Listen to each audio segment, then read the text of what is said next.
দিন দিন দোকানে স্যান্ডউইচের দাম যা বাড়ছে তার থেকে ভালো চলো বাড়িতেই বানিয়ে খাই। স্বাদে কোনো কম্প্রোমাইজ হবে না আর সাথে হেলদিও হবে। চলো তাহলে আজকে বানাই চিকেন স্যান্ডউইচ। প্রথমেই আমরা কয়েক টুকরো চিকেন নিয়ে সেটাকে নুন, গোলমরিচ আর তেজপাতা দিয়ে সেদ্ধ করতে বসিয়ে দেবো। চিকেনটা সেদ্ধ হতে থাকুক, ততক্ষণে আমরা স্যান্ডউইচের পাউরুটিগুলো নিয়ে সেটার সাইডগুলো কেটে বাদ দিয়ে দেবো। স্যান্ডউইচের পাউরুটি এমনি রেগুলার পাউরুটির থেকে একটু বড় সাইজের হয়, যেটা দোকানে অ্যাভেলেবেল কিনতে পাওয়া যায়, তোমরা জানো হয়তো। এবার চিকেনটা সেদ্ধ হয়ে গেলে সেটাকে তুলে নিয়ে একটা কাঁটা চামচের সাহায্যে ভালো মতন চিকেনটাকে ছাড়িয়ে নেব। এবার একটা বাটি নিয়ে তার মধ্যে প্রথমে ছাড়ানো মাংসগুলো দেবো, আর দেবো কুচনো শসা, কুচনো পেঁয়াজ।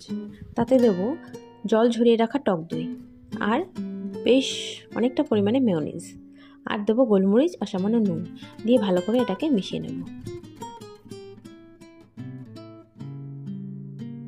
এরপর একটা করে পাউরুটি নেব, তার উপরে চিকেনের যে পুরটা করে রেখেছি সেটা দিয়ে ভালো করে সেটাকে সারা পাউরুটিতে ছড়িয়ে দেবো।